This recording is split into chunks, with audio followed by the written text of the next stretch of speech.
طلعنا من المهد للدلة والمنسف، او لقينا كبارنا على كبار تتكلف، او لقينا الوادم من تريد تتحلف باسمه للطايه يحلفوها.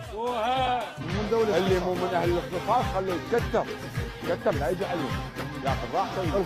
شلون هذا البيت يقولوا الرباط يقولوا خيل تريد مطارد لا يركب هالمخيل. شوف راح اقول لك والله الحكي وراسه والبكت وراسه والعرفه وراسه لحد الناس وراسه لحد يسحب روحه.